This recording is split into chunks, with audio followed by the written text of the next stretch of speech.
Welcome to a lovely, beautiful day in sunny old England. Today's a fun day. I'm driving to Lincoln to pick up a new reel-to-reel. I say new.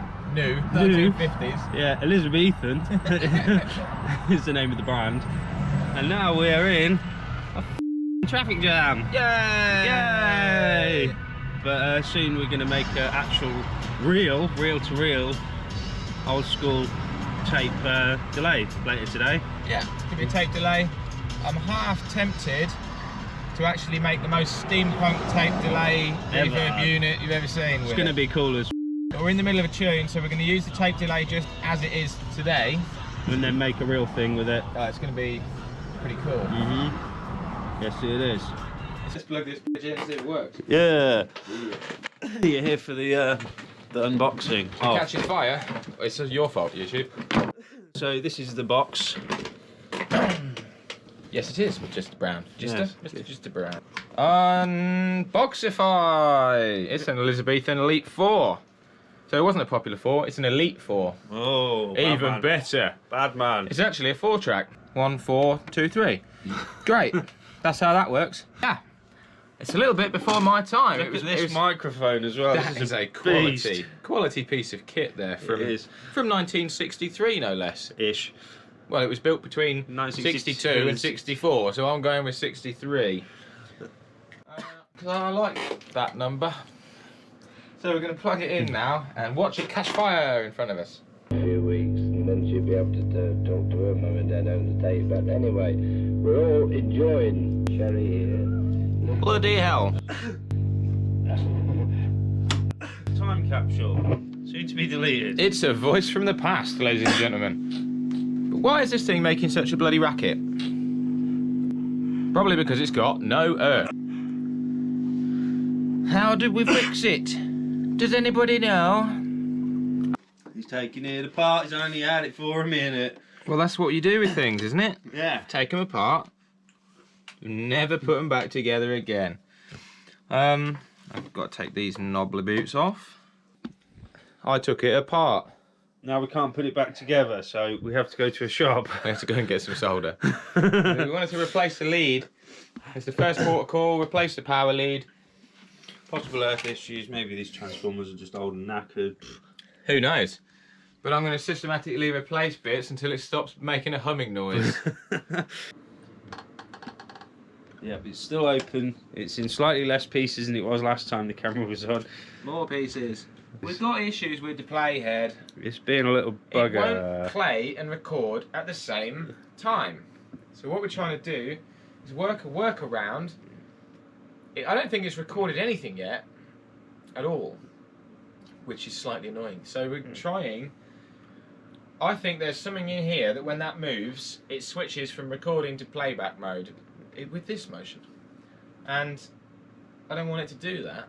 It's boiled down to, if I take that yellow lead off there and wangulate it over here, like that, anything that gets sent into the microphone input now gets amplified and comes back out of a monitor output, which is now where I've just soldered that yellow wire. Which is going directly into record. Going into the record head, because it's not been recording anything. And it's got two choices rolling, Toobly man. What have we learned today, boys and girls? Well, we learned This is the wrong thing. this is the wrong thing. After 8 hours of f***ing about. Because this is an erase head, and that is a record and play head. And to make tape delay, you need a gap between your record and play, and that is not correct. But we did manage to get some pretty epic tube distortion out of this thing. Yes, Tubewell Overdrive, yeah. So we're going to pretend that today didn't happen at all. And tomorrow we're going to make a sick Valve Overdrive Effects thing. and we're going to put some Sony speakers in it, and Yeah. it's going to be sick. It's going to be really good. Because the sound that came out of it, valve distortion, was really cool, and it's got this wicked little blue lighty uppy valve. So it's not a complete loss. Only cost £13. Yeah. So Tape delay for another day. tape delay for another day. Another day. Another day. Another day. Another day. Ah! If I had lemons, I'd rub them in my eyes.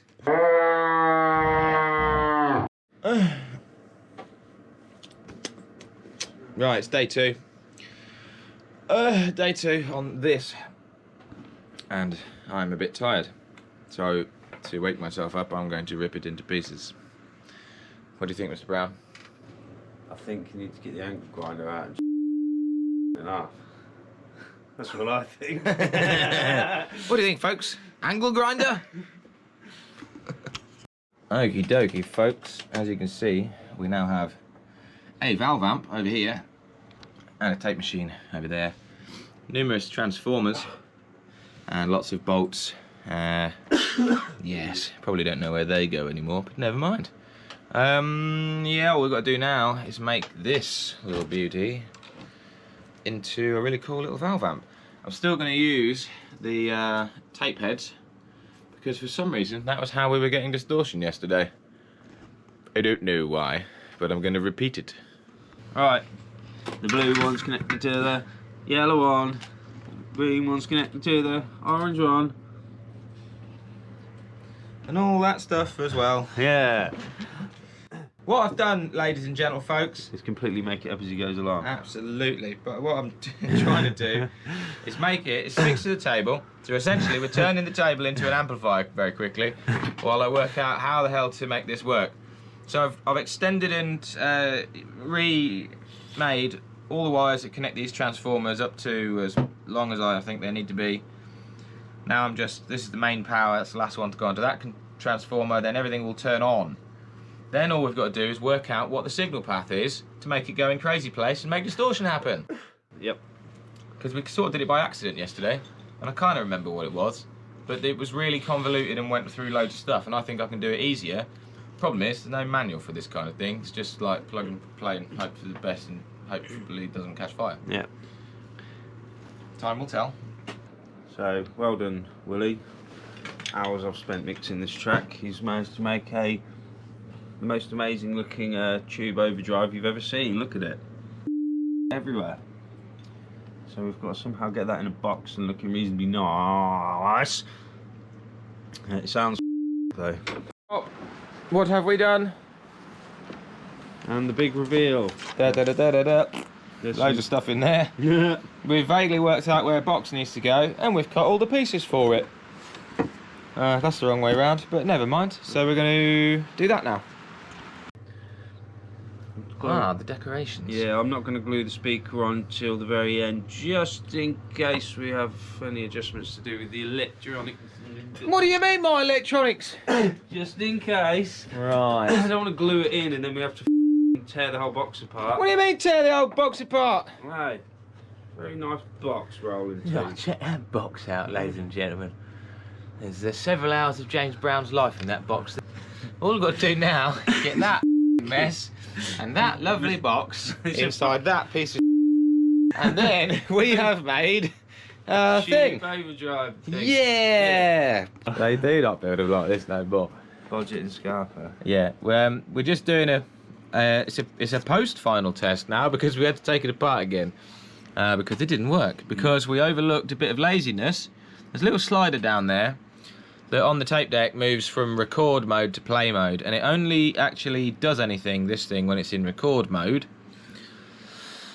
So what we've got to do is roll up a bit of Rizzler paper or a bit of cardboard, chuck it in the slider down there, and whack some glue on it, and then we can put it back together, and it's done!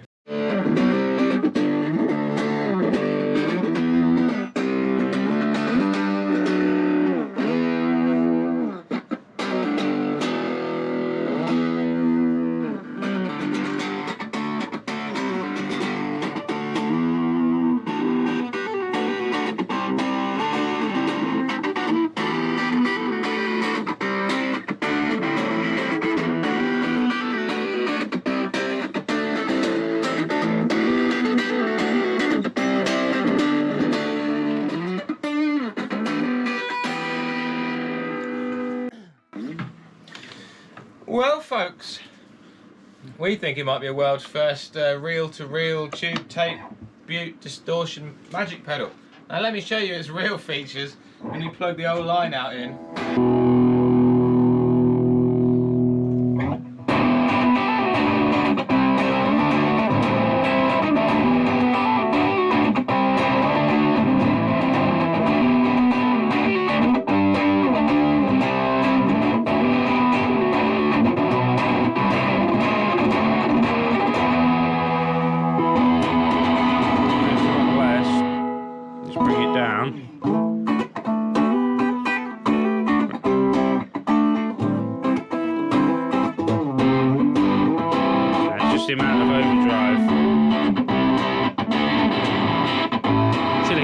real fuzzy.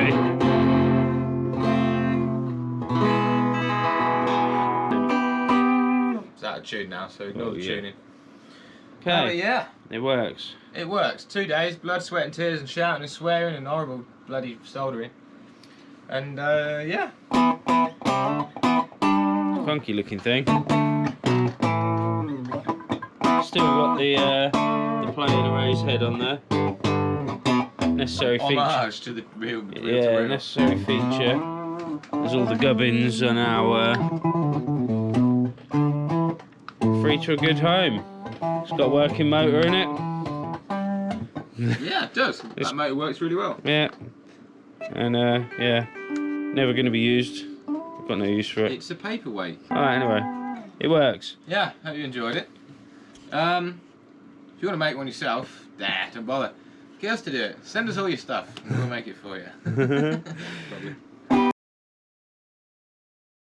Well, it's an exciting time. A new adventure. Music from nothing. Here we have a 3D printer. It's an ANET ANET ET5 that I bought off a mate of mine for some money. And we're going to try and 3D print a bass peg. We've had to modify the size of it because we couldn't find an acoustic bass peg 3D file. So it's a guitar peg that we've scaled up. And this is the first thing we've ever 3D printed and it's really exciting. It is. It'll take a little while, but hopefully it comes out right.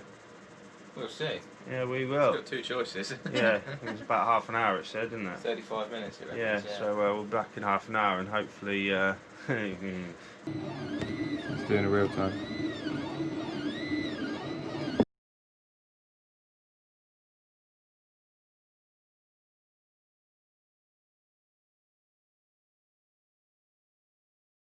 Hello. Hi. So we spent ages trying to make it work. It turns out a nozzle was a million miles too far away from the bed. It's version 846. Yeah, look, here's that's a really nice bass peg there. There's another really nice bass peg here. We actually did make it do. Oh that was look at the version shape 1. of that one. That's an interesting one, that, isn't it? Nice bass peg there. And yeah. So instead of trying to print one off at a time, we've done a design with 4. It's going to do all 4 at the same time with a big square at the bottom. And this square base is what we wanted because it wasn't sticking to the plate. We didn't think it had enough surface area. Plus we were too far off the plate. Hopefully have some base pegs today. That's what we managed to get printed so far. It just kept falling off the bed, but that's going to be a base peg when it actually prints. It is. So we're trying 4 at a time, as he just said, to hopefully make it stick. Yep. We're running at a 50% speed at the minute. We're going to wang that up as soon as this first layer is done and see what happens, and we'll be back. Hopefully without any more of that shaped pegs. Alright, day 745 in the 3D printing house. We now have 4 little nubbly nubs, which are going to be peggly pegs Nubbly nubs! to go in these holily wollilies over here.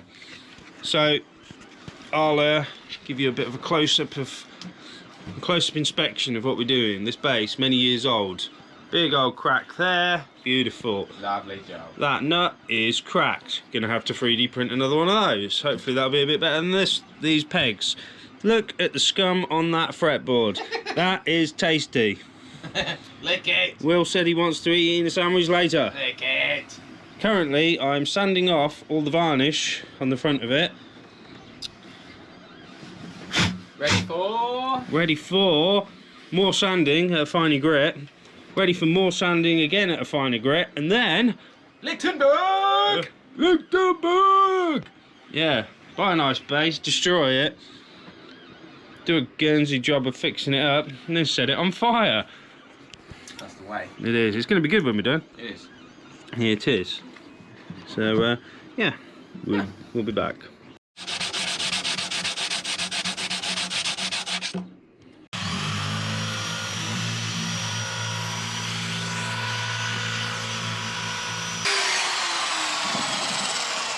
Okay, so you can see there and here, we finally got through that, oh, what was it, about 3 inches of varnish that was on there. 3 inches? Blimey. Ah! Alright, so he's painting the solution, the conductive solution. Right, so that's its first little soak done. I'm going to set the machine up now.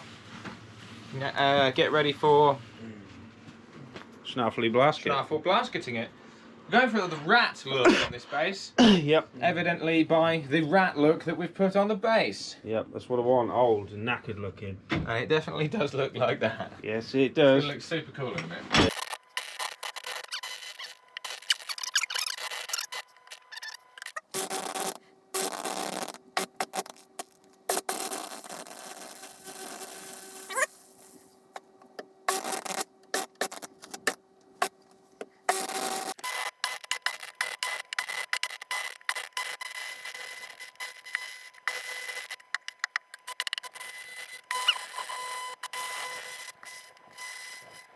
Yep.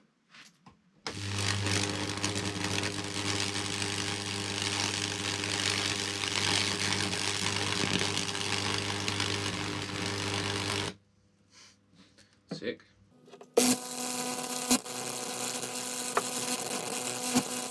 I think that'll doozly, man. Unplug. Safety second. Yep. Results first. That's how we work in England. Fucking right. Helping what? Health and Right, you want some oil on that? What did we bring, Howard? Yeah. Get it in there, good. Oh, she's getting a hot treat on that Howard, isn't she? Yep.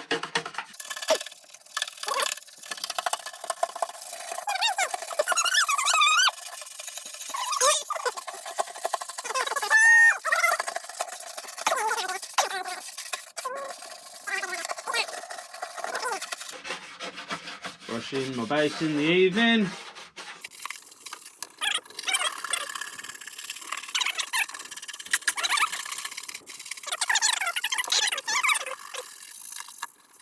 You can get all that juice up that fretboard as well. Darken it up, boy. It's only how feed and wax and carbon. Exactly. You need lubing up anyway. That it do. After that acetone you put on it earlier. Yeah, you can dry the out of it, that one.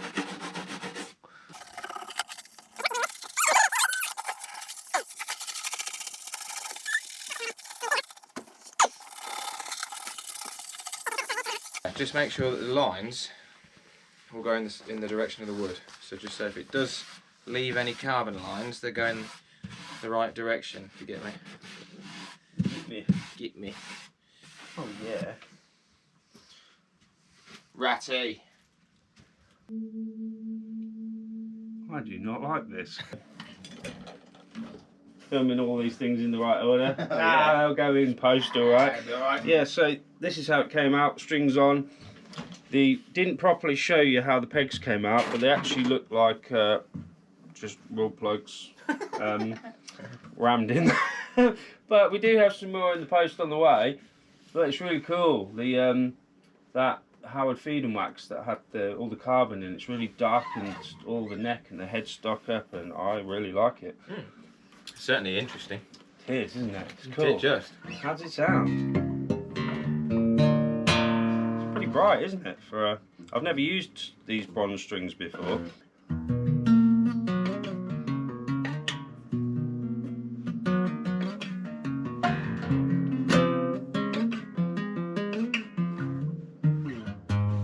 One thing I always remember about this is the harmonics. Sound great. Wait, because it's an acoustic instrument.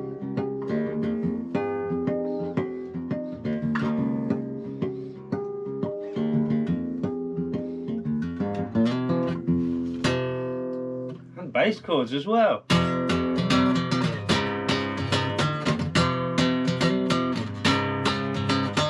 So you will be hearing a lot more of this in the brand new album that we've not started writing yet. Is this a good time to tell them we've got some toys in the post? Yeah. Yeah, we've got toys in the post. Oh, yes, we have. It's supposed to be arriving today. They are going to be. I've just checked it on Parcel Force. They will be arriving today. Cool, so today will turn into a songwriting day. Woo! You know what that means? Oh, we're going to go and get some beers. Yeah! We've had a few days off, so we've been super productive. Yeah. So, yeah, everything's up, everything's tuned, everyone's sober. new instruments, Ooh. new toys in the post, valves. Valves in the All post. the valves. Because we both know, we're under no illusions, the worst thing about our... I'm talking here. The worst thing about our sound so far on the last 2 albums has been the drums. Oh. So we have spent days and days and money trying to improve the drum sound just for you little buggers. Yeah, we've completely rearranged the drum booth, which, you know, isn't going to be here much longer, but... No, for the moment it'll be fine. Yeah, anyone who's been paying attention and watching the previous videos, we've been moaning about waiting for an electrician to turn up. And he's been here the last 2 days. So the day rail, sockets, lights, all in. Oh yeah, and we, oh yeah, another thing we did. We put the cymbals on the lathe. On the lathe, guys. Yeah, polished them up and took about 50 years worth of dirt out of them. You can actually read the Zildjian engraving on it for the first time in probably 30 years. Exactly. So these sound super bright. All for you, for a better drum sound, eh? Yep. Cool. This video spans many weeks. Yeah, it does. It goes all the way back to the world. Yeah, which is before Christmas. Yeah, when we made that little butte over there. Yeah. And here we are today, and I decided to become a piano tuner for a day, because I don't like paying people any money. And so I can buy a piano tuning key off eBay for $11.99 Do it yourself. and do it myself. So you join me as I enter my 5th octave. We're going to tune C sharp, and the way I've got it, I've got a a Steinway grand piano on here, sampled. So this is, that's C sharp number 5. Now if you want to follow me over here, I'm sure this is how the professionals do it. With the guitar plectrum.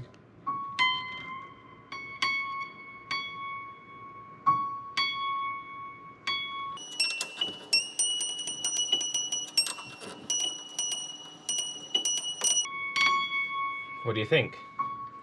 I think it's a bit flat, yourself.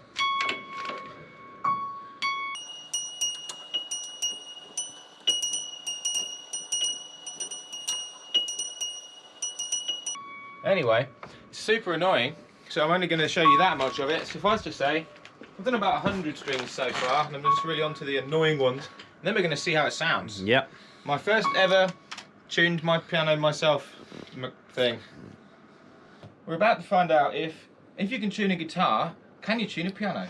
That's what we're doing here today. It's time to put the keys back in.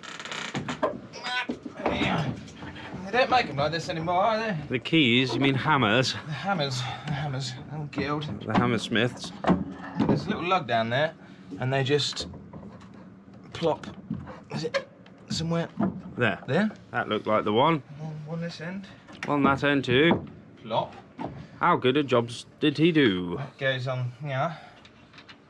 Because it sounded terrible before. It was unplayable Yes, before. we didn't want to even bother showing you how bad it sounded. And it was about a semitone and a quarter flat, which is a long way flat. So that just goes the schnaff. So Spencer's come back to life. Well, that is Spencer alive.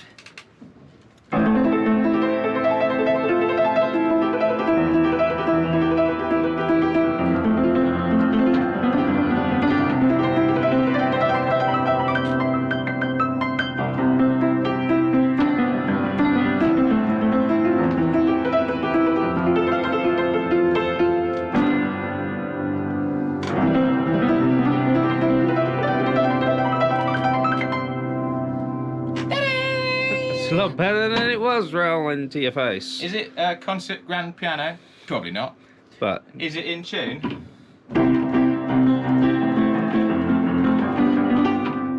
Yes, it's in tune. we can actually record with it finally. Yay! And that was tuned 100% by ear. Just for laughs. Yeah, he Probably took me about- turned those pegs with his ears. I did. Probably took me about 2 hours. Time well spent. Was. Piano tuner can for his 50 quid. I'm going to do it. Yeah, sweet. Sweet.